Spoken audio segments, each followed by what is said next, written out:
오늘 이 밤에 오신 여러분들 하나님께서 특별히 사랑하는 줄 믿습니다.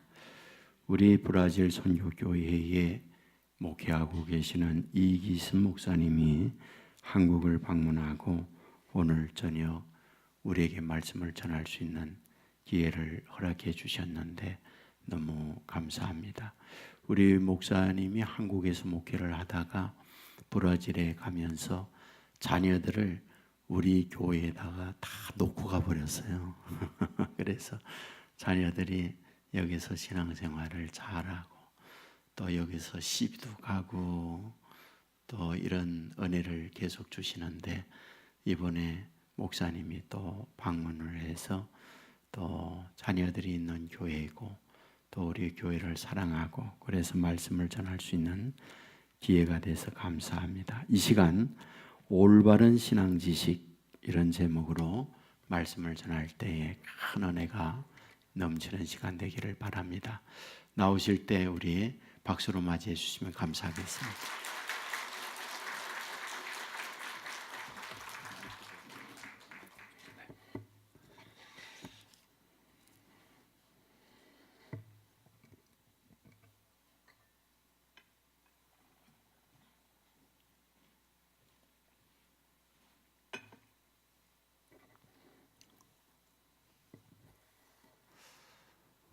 또 뵙게 돼서 감사합니다.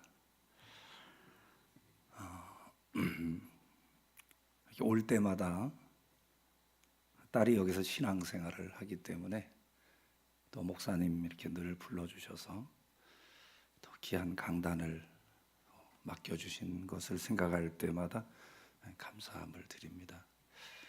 오늘도 이렇게 또 귀한 시간을 허락하셔서 여러분들과 함께 말씀을 나눌 수 있는 기회를 주신 것을 감사하게 생각합니다.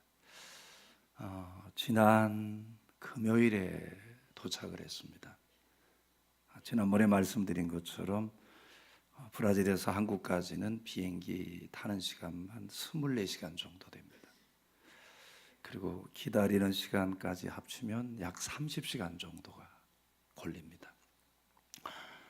굉장히 지루한 시간들을 이렇게 여행을 해야 되는데 그래도 딸들을 만난다는 소망을 가지고 또 이렇게 힘들지만 한국까지 옵니다.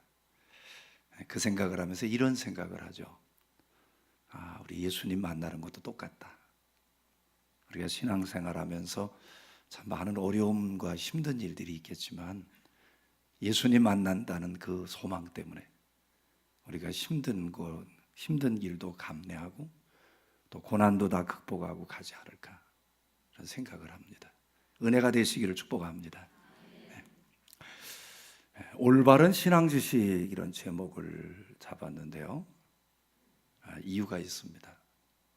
하나님께서 우리들을 하나님의 자녀 삼으셨습니다. 그리스도인 되게 하셨죠.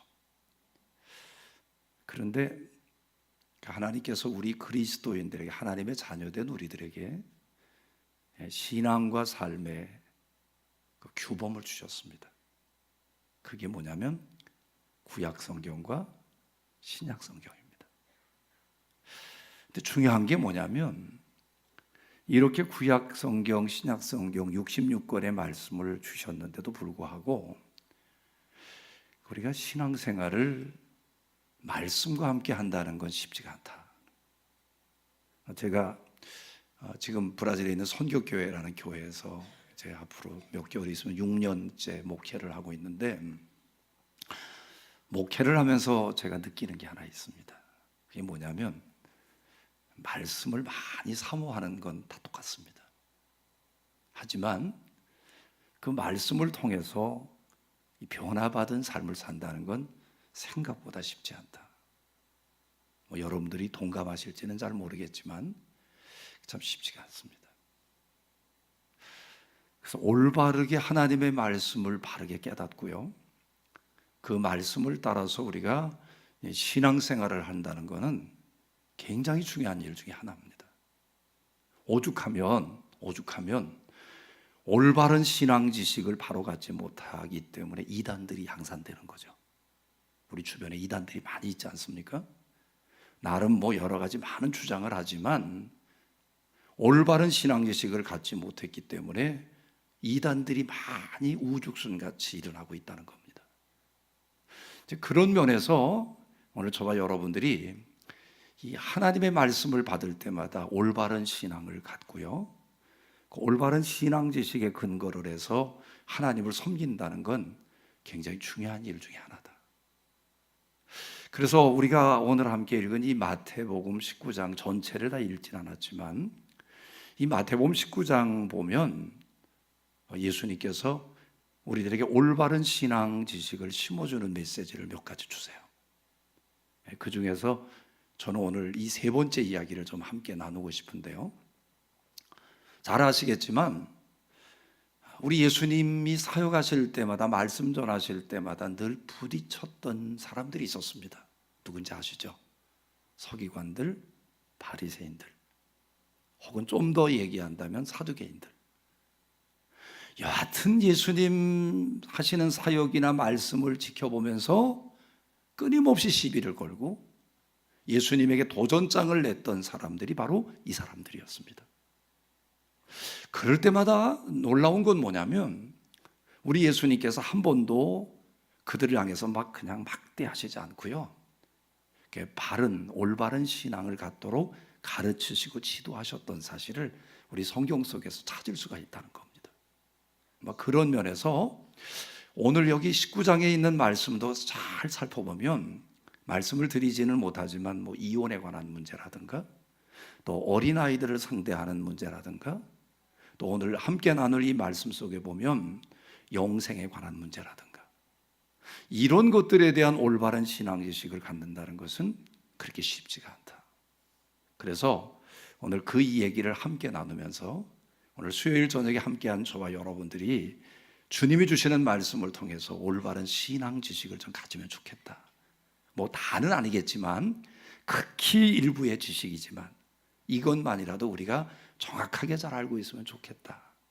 그런 생각을 하면서 오늘 말씀을 함께 나눠보는 시간을 갖도록 하겠습니다. 이야기는 이렇습니다. 어느 날 어떤 사람이 예수님을 찾아왔다 그랬습니다. 다른 성경에 보면 청년이라 그랬습니다. 이 청년이 예수님을 찾아와서 던진 질문이 하나 있습니다. 그게 뭐냐면 이렇게 질문합니다. 선생님, 내가 무슨 선한 일을 하여야 영생을 얻을 수 있겠습니까? 이런 질문을 던집니다. 여러분, 나중에 말씀드리겠지만 이 청년이 예수님을 향해서 던지는 이 질문에 뭔가 토를 좀 달 필요가 있지 않을까, 이런 생각을 먼저 하고요. 중요한 건 뭐냐면 이 예수님을 찾아온 이 청년의 관심사가 뭐냐면 영생이었다는 거예요. 영생에 대한 관심사가 그에게 있었다는 겁니다. 어쨌든 감사한 거 하나 있습니다. 그게 뭐냐면 예수님을 이 청년이 찾아왔다는 겁니다. 그런데 이 세상적인 기준으로 본다면 이 청년은 청년이기 때문에 젊음이 있는 거예요. 그죠? 젊음이 있습니다. 그리고 22절을 보면, 말씀에 보면 재물이 많았다, 부자였다, 그렇게 소개를 합니다. 여러분, 이걸 아세요? 젊음이 있다는 거, 굉장히 이게 값진 겁니다. 젊음의 때는 인생의 꽃이 피는 시절이잖아요. 꿈도 있고요, 건강도 있고요, 또 미래를 향한 소망도 있고요. 이 젊음이 있다는 것은 굉장히 큰 재산이죠. 그래서 이런 말도 하잖아요. 젊은이들이여 꿈을 가져라. 제가 며칠 전에 여기 왔다 그랬잖아요. 우리 외손주를 처음 알아봤어요. 작년에 11월 8일 날 태어났는데 11월 9일 날 브라질에 갔어요. 근데 병원에서 한국은 그러더라고요. 아기를 감염될까 봐 못 앉게 하더라고요. 그래서 안아주고 싶은데 앉지도 못하고, 기도해주고 싶은데 기도도 못하고, 유리벽 사이로 간다 이러고 그냥 갔어요. 그리고는 한 반년 동안을 이제 동영상을 보면서 이제 우리 손주 얼굴을 봤거든요. 근데 이번에 이제 처음 와서 이제 애를 안아본 거예요. 감격하기도 하지만 이놈이 묵직한 거예요. 잘 먹어가지고 완전히 먹방이에요, 먹방. 예. 예전에 제가 아이들 키울 때는 양쪽 팔에다가 둘을 하나 다 양쪽에 안아도 끄떡 없었는데, 이놈 하나 안는데도요 막 알통이 막 패는 거예요. 막 아파가지고요 막 힘들고 너무너무 피곤한 거예요. 그러면서 무슨 생각을 했는지 아세요? 젊을 때가 역시 좋다. 이게 할아버지가 되니까 할아버지의 약점이 바로 이거구나. 그런 생각을 했다는 거예요. 자, 중요한 건 뭐냐면 예수님을 찾아온 이 청년, 젊음이 있었어요. 이게 장점이에요. 또 장점이 있었어요. 그게 뭐냐면 사회적인 특권을 누리고 있었어요. 자, 누가복음 18장 18절을 보면 이 관원이라 그랬어요. 관원. 그러니까 관원이라는 말은 당시에 종교 지도자의 역할을 하고 어떤 사회와 경제를 총괄하는 지성인의 역할을 하고 있었다는 거예요. 그러니까 여러분 한번 생각을 해보세요. 그런 어떤 사회적 지위를 가지고 있는 이 청년이 예수님을 찾아온 거예요. 그러면 또 하나 생각할 게 있어요. 돈도 있죠, 명예도 있죠, 젊음도 있죠, 건강도 있죠. 그러면 이 모든 것들을 다 갖추면 하나 약점이 생길 수 있어요. 그게 뭔지 아시죠? 여러분 상상해 보시면 아시겠지만 부도덕한 삶을 살 수가 있어요. 그죠? 다 가지고 있으면 그것 때문에 타락하고 방종할 수 있어요. 근데 놀라운 게 뭔지 아세요? 이 청년은 지극히 도덕적이었어요. 그래서 간음도 한 적이 없고 도둑질한 적도 없고 거짓말한 적도 없고 악한 짓을 해본 적이 없어요. 부모 공경도 잘하고 모든 매사에 모범이 돼서 사람들에게 귀감이 될 수 있을 만큼 아주 굉장히 많은 장점을 가지고 있는 친구가 바로 이 청년이었어요. 그뿐만 아닙니다. 마가복음 10장 17절에 보면 이 청년이 예수님을 찾아와서 거기 성경에 보니까 무릎을 꿇고 엎드렸다 그랬어요. 무슨 말이죠? 예수님에 대한 공경심이 있었어요. 그래서 무릎을 꿇고 겸손하게 선한 선생님이요 이러면서 예수님을 부르는 모습을 우리 성경 속에서 봅니다.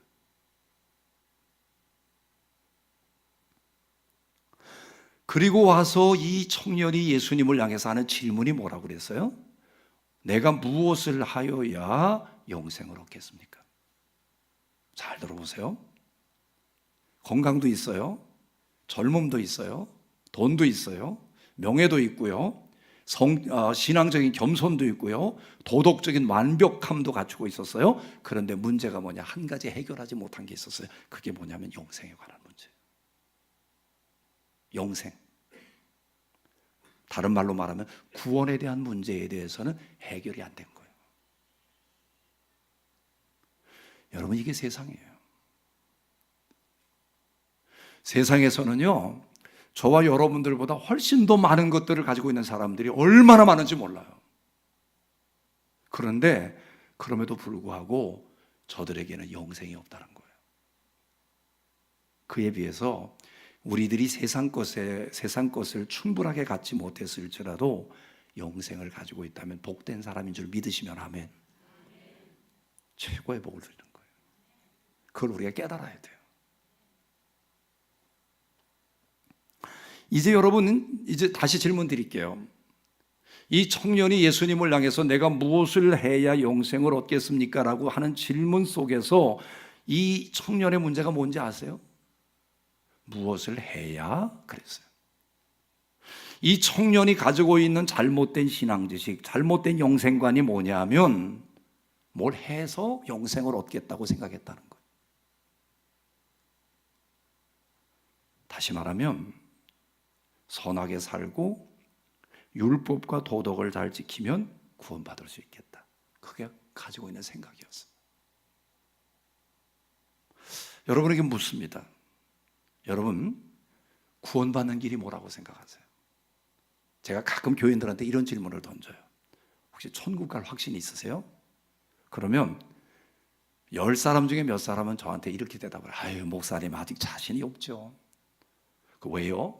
아유, 성경도 아직 다 못 다 봤어요. 헌금도요, 11조도 잘 못해요. 뭐도 안 되고 뭐도 못하고 봉사도 못하고 다 못해요. 아유, 아직 멀었어요. 여러분 이렇게 말해요. 그렇게 여러분 생각하세요? 헌금 많이 하면 천국 가나요? 교회 잘 출석하면 천국 가나요? 성경을 66권 매일같이 하루에 2장씩, 3장씩, 3장씩 빠짐없이 읽고 기도한다고 여러분 천국 가나요? 그것이 우리를 천국 가게 만드는 통로가 되나요? 이게 이 청년의 생각하고 똑같은 거예요. 그렇게 하면 천국 갈지 모른다는 생각을 하면서 예수님에게 이 영생에 관한 문제를 해결받고 싶은 거예요. 아니 어쩌면 이 청년의 생각이 뭐냐면 예수님한테 확인 도장을 찍고 싶은 거예요. 너가 그렇게 했기 때문에 너는 영생을 얻을 수 있어. 이런 대답을 얻기를 원했을지 몰라요. 그래서 예수님에게 그런 질문을 던졌을지 모르죠. 근데 예수님께서 뭐라고 그러는지 아세요? 자, 어떻게 무엇을 하면 영생을 얻겠습니까? 라고 질문을 던지니까 예수님이 그 질문에 맞게 다시 이렇게 답을 하세요. 뭐라고 그러냐? 야, 영생을 얻으려면 계명들을 지켜라. 그러니까 이 청년이 의기양양해서 이렇게 예수님을 향해서 또 묻습니다. 무슨 계명이요? 어떤 거요? 그러니까 예수님께서 뭐라 그랬어요? 살인하지 말라, 간음하지 말라, 도적질하지 말라, 거짓 증언하지 말라, 내 부모를 공경하라, 내 이웃을 내 자신과 같이 사랑하라. 이렇게 말씀을 쭉 하시는 거예요. 그러니까 이 얘기를 듣던 이 청년이 갈수록 기가 사는 거예요. 그래, 맞아. 그러면서 막 그 다음에 뭐라 하는지 아세요? 예수님께, 예수님, 제가요 이 모든 것을 다 지켰습니다. 그럼 이제 저는 영생 얻을 자격이 있죠? 뭐 부족한 게 있으면 말씀해 보세요. 이렇게 자신만만하게 이제 이 청년이 예수님에게 답을 하는 거예요.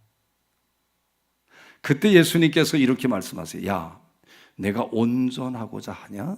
내가 진짜 영생 얻고자 하냐? 그러면 가서 내 소유를 다 팔아서 가난한 자들에게 주라. 그리하면 하늘에서 보화가 내게 있을 것이다. 그리고 와서 나를 따르라. 이게 예수님의 답이에요. 뭐라고 그랬다고요? 재물을 팔아서 가난한 자들에게 나눠주는 게 첫 번째. 두 번째 어떻게 해요?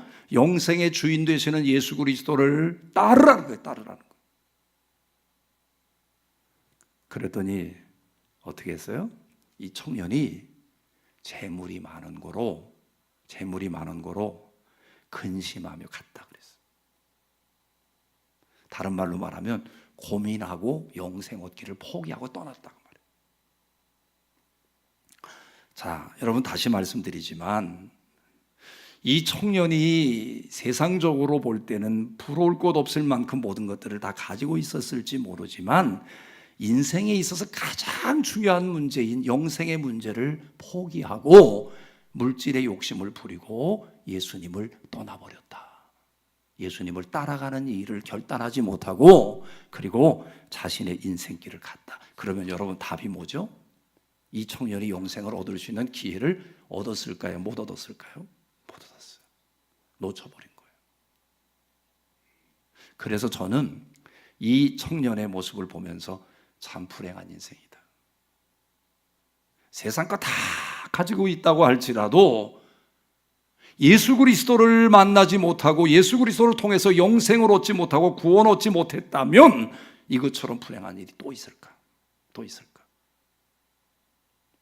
그러니까 제자들이요 이 모습을 보면서요 충격을 받는 거예요. 예수님, 이거 영생 얻는 게 너무 어렵지 않습니까? 이렇게 제자들이 충격받아서 질문을 던지는 거예요.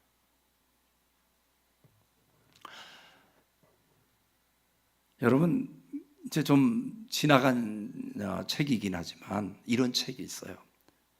코끼리를 냉장고에 넣는 방법이라는 책이 있어요.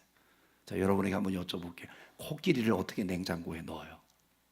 넣을 수 있나요? 이게 어려운 일 중에 하나죠. 근데 가장 쉬운 방법이 하나 있어요. 제가 가르쳐 드릴게요. 지금부터 들어보세요. 코끼리를 냉장고에 넣는 가장 쉬운 방법. 첫째, 냉장고 문을 여십시오. 둘째, 코끼리를 냉장고에 넣으십시오. 셋째, 냉장고 문을 닫으십시오. 코끼리 들어간 거예요. 말로 다 한 거예요. 이게 이렇게 한마디로 말하면 끝나는 일이지만 사실은 웃기는 얘기죠. 그럼 실제적으로 우리가 한번 얘기를 한번 해볼게요. 냉장고에다 코끼리를 넣는 방법이 뭐가 있을까? 자, 여러 가지 방법이 있을 텐데, 첫째, 열역학적으로 한번 제가 설명할게요.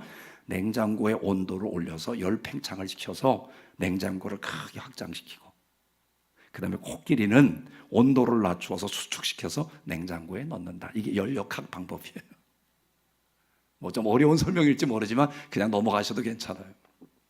두 번째, 유전공학적으로 코끼리를 냉장고에 넣는 방법이 뭐냐? 유전공학적으로 코끼리를 냉장고보다 작게 만들면 된다. 그게 답이에요. 자, 기계공학적으로 코끼리를 냉장고에 넣는 방법이 뭐냐? 코끼리보다 커다란 냉장고를 만들면 된다. 축산학적으로 코끼리를 도축해서 죽여서 부위별로 잘라가지고 냉장고에 집어넣으면 된다. 쉽죠? 자, 장명적으로 보면 냉장고에 들어가는 것의 이름을 코끼리라고 지으면 된다. 예를 들면 닭 한 마리 집어넣어서 이게 코끼리 넣는 거다 그러면 된다. 이게 장명적인 방법이에요. 마지막으로 한 가지 더 말씀드리면 외과 의사가 하는 방법이 있대요. 외과 의사가 어떻게 할 것 같아요? 인턴에게 맡긴대요. 인턴 네가 알아서 해. 그런다는 거예요. 그러면 쉽겠죠. 자, 여러분, 오늘 이 말씀을 함께 드리면서 지금 예수님께서 하신 말씀을 하나 기억할 게 있어요. 그게 뭐냐면 이런 말씀을 하세요. 야, 부자가 천국에 들어가기 어렵다. 낙타가 바늘귀로 들어가는 것이 부자가 하나님의 나라에 들어가는 것보다 쉽다. 이런 말씀을 하세요. 여러분, 이게 이해가 되세요? 낙타가 바늘귀로 들어갈 수 있어요? 이거 굉장히 어려운 일 중에 하나죠. 그런데 그거보다 더 어려운 일이 뭐냐? 부자가 천국 들어가는 거래요. 왜 그런지 아세요? 여러분, 여기서 말하는 부자는 어떤 사람이냐면 돈 많은 사람이 아니에요. 오해하면 안 돼요. 돈 많은 사람이 아니라 돈을 하나님처럼 섬기는 사람이에요. 그러면 이렇게 생각하세요. 돈을 하나님처럼 섬기는 사람이라면 그 사람에게 하나님이 있을까요? 없을까요? 하나님 없어요. 돈을 하나님으로 섬기다 보니까 이 사람의 생각이 뭐냐면 돈만 있으면 모든 게 된다는 거예요. 돈만 있으면 천국도 살 수 있고, 돈만 있으면 구원도 살 수 있고, 돈만 있으면 뭐든지 다 할 수 있다는 거예요. 돈이 하나님이 된다는 거예요. 여러분, 돈이 하나님이 된 이상은 그 사람은 천국 가기 틀렸다는 거예요. 예수님 하시는 말씀의 의미는 바로 그거예요. 부자가 천국 가기가 어렵다 말씀하시는 예수님의 말씀을 들으면서 제자들이 충격을 받았다 그랬죠. 근데 그 다음에 예수님이 뭐라고 말씀하는지 아세요? 이렇게 말씀하세요. 따라서 합시다. 사람으로서는 할 수 없지만 하나님은 하실 수 있다. 여러분, 이게 답이에요. 한번 여러분이 여쭤볼게요. 여러분들 예수 그리스도를 믿어서 구원받으신 것을 믿으시면 아멘. 이거 누가 허락하셨어요? 하나님은 해요. 믿으세요? 우리가 노력해서 된 거라고요? 아니에요. 뭐 지금은 이런 얘기가 안 나올 것 같아요. 옛날에는 무슨 소리 했는지 아세요? 사람들이 나는요 예배당 종소리가 막 울려서요 그 예배당 종소리 들으면서 교회 왔어요. 나 그래서 예수 믿었어요. 이런 사람 이렇게 말하는 사람들이 옛날에 있었어요. 여러분, 예배당 종소리를 듣고 마음에 움직임이 있고 교회 나와서 예수 믿게 된 것도 하나님의 인도하심인 줄 믿으시면 아멘. 사람이 하는 게 아니에요. 구원받는 은혜는요 사람의 노력으로 하는 게 아니에요. 하나님이 예수 그리스도를 통해서 우리에게 주신 구원의 선물인 거예요. 제가 그 모델이에요. 저는요 예수 믿을 수 있는 가능성이 1%도 없는 사람이었어요. 저희 집안 자체가 그랬어요. 조상 대대로 유교 집안이었어요. 하나님의 하자도 몰라요. 혹시 동네에 사람들이 전도지를 들고 와서 예수 믿으라고 전하면 예수 믿는 사람들 막 욕했어요. 왜? 우리 엄마 아버지가 욕했거든요. 예수 믿는 사람들 무조건 나쁜 거예요. 그래서 욕하고요. 교회 문턱에도 가본 적이 없어요. 뭐 예전에 뭐 어렸을 때 누구 뭐 성탄절 때 되면 뭐 과자도 주고 뭐도 줘서 갔다는데 저는 그래 본 적이 없어요. 전혀 예수님 예자도 모르고 살았어요. 그렇게 살면서 고등학교까지 그냥 자랐다니까요. 그런데 그렇게 살아가는 삶 속에서 하나님이 저에게 찾아오신 거예요. 지금 여기 말씀하는 이 청년처럼 영생에 관한 고민을 하기 시작한 거예요. 인생의 미래에 관한 문제에 대해서 고민하기 시작을 한 거예요. 그렇게 고민하는 가운데 어느 날 주님께서 찾아오셔서 저를 만나 주신 거예요. 예수님께서 나를 위해서 십자가를 지고 죽으셨고 그분이 나의 모든 죄를 용서하신 내 구세주가 되신다는 사실이 성령의 은혜를 통해서 깨달아지고 믿어지게 된 거예요. 할렐루야. 그래서 예수 믿은 거예요. 그리고 신학교 가고 목사가 된 거예요. 처음에 예수 믿으니까요, 집안에서 난리가 났어요. 이제 너 때문에 우리 집안 망한다는 거예요. 왜? 예수 귀신이 들어왔다는 거예요. 그래서 난리가 났어요. 자, 예수 믿으니까 제사도 안 지내죠. 그러니까 그 다음에 너는 이가가 아니래. 넌 돌리가래. 너는 이제 호적에서 파버려야 된대요. 그 호적에서 파버린다는 소리를 들었을 때 제가 얼마나 섭섭하고 서운했던지 막 엉엉 울었던 기억이 있어요. 그래도 주님께서 제게 믿음을 주신 거예요. 예수 믿는 믿음을 포기하면 안 된다는 사실에 대해서 가르쳐 주신 거예요. 그래서 호적에서 빼버리든지 말든지 그냥 밀고 십자가 바라보면서 주님 바라보고 간 거예요. 그랬더니 우리 주님께서 오히려 다 집안을 변화시키신 거예요. 제사 지내는 거 이제 끝났어요. 우상 숭배하던 그 모든 삶이 다 끝났어요. 이제는 제가 집안에 들어가면 야 목사님 기도해. 밥 먹을 때 되면 저한테 기도하래요.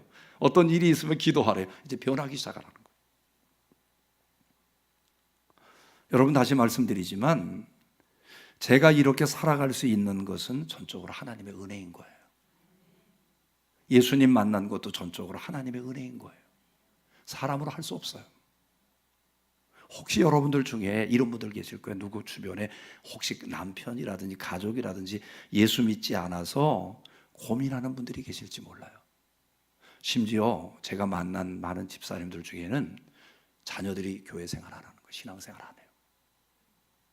물어보면요 기가 죽어서 대답을 못 해요. 제가 최근에 며칠 전에도 그 한 집사님 부부를 만났는데 애들 교회 잘 나가요? 신앙생활 잘해요? 대답을 못 해요. 안 나간대요. 엄마 아버지는 그렇게 신실하게 신앙생활 하는데 자식은 신앙생활 안 하는 거예요. 이거 얼마나 여러분 힘든 일인지 몰라요.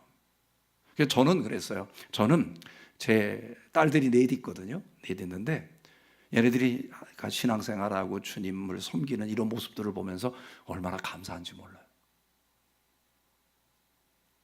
그 자식들이 신앙생활 안 해보세요. 얼마나 고민이 많이 되는지 몰라요. 그런데 여러분 이걸 기억하세요. 그게 우리의 의지로 믿게 되는 게 아니에요. 하나님이 은혜 주셔야 되는 줄 믿으시면 아멘. 그래서 우리가 해야 될 일이 뭐냐면 하나님께서 그 자녀들에게 성령 부어주시고 예수 그리스도를 만날 수 있는 기회를 달라고 하나님 앞에 기도해야 돼요. 우리가 할 일은 그거밖에 없어요. 하나님이 하시도록. 구원 문제, 영생 문제, 주님의 손에 있다는 걸 우리가 기억해야 돼요. 그 믿음을 가지고 우리가 하나님 앞에 함께 기도하는 거예요. 여러분 물질은 없어도 명예는 없어도 세상적으로 가진 것은 없어도 여러분 예수 그리스도를 믿어서 하늘의 영광을 누리고 하나님과 함께 이런 놀라운 은혜를 누릴 수 있다는 건 얼마나 복된 일인지 몰라요. 우리는 이러한 사실을 생각하면서 정말 이 은혜에 대해서 우리는 감사할 줄 알아야 돼요. 예수 믿는 거 감사해야 돼요. 벼슬로 생각하지 마세요. 제가 섬기는 교회 안에 보면 어떤 분들은 마치 예수 믿는 것을 벼슬로 생각하는 사람들이 있어요. 아니에요. 그럴 수가 없어요. 너희가 그 은혜를 인하여 믿음으로 말미암아 구원을 얻었나니. 믿음으로. 하나님의 은혜가 아니면 이런 은혜를 우리가 누릴 수가 없는 거예요. 오늘 여러분 수요일 예배에 이렇게 함께 하셨습니다. 하나님 앞에 나와서 이렇게 예배드리고 말씀 듣는 이 시간에도 저와 여러분들을 부르신 분이 하나님이신 줄 믿으시면 아멘. 부르신 거예요. 많은 성도들이 있잖아요. 그 가운데서도 이렇게 말씀을 특별히 묵상할 수 있는 기회를 주셨다는 게 얼마나 감사한지 몰라요. 여러분 기억할 거 있어요. 이 부자 청년같이 세상 것을 모두 가졌다고 해서 인생 성공한 자가 아니에요. 여러분, 우리가 이 세상에서 살아가는 모든 것이 끝이 아니에요. 우리가 죽어서 가지고 갈 수 있는 건 아무것도 없어요. 아무리 많은 재산을 모아놓았더라도 가져갈 수 없어요. 우리는 이 세상 떠날 때 수의 한 벌 입고 가야 돼요. 그러나 그것도 땅속에서 썩으면 끝나요. 아무것도 가져갈 것이 없어요. 여러분, 하지만 세상 것들은 이렇게 충족하지 않아도 영생의 주인 되시는 예수 그리스도를 만나고 예수 그리스도를 통해서 죄사함 받고 예수 그리스도를 통해서 영생을 약속받았다면, 그래서 미래를 보장받았다면, 여러분 이 사람이 진정으로 인생 앞서가는 사람인 줄 믿으시면 아멘. 우리 이런 사람인 것을 기억해야 합니다. 그리고 하나님 앞에 감사하면서 사도 바울과 같이 모든 걸 다 배설물로 여기고 예수 그리스도를 만남을 가장 고상한 지식으로 여기고 그 예수 그리스도를 만난 행복을 가지고 주님을 섬기는 저와 여러분들이 되시기를 간절히 소원합니다. 기도하겠습니다.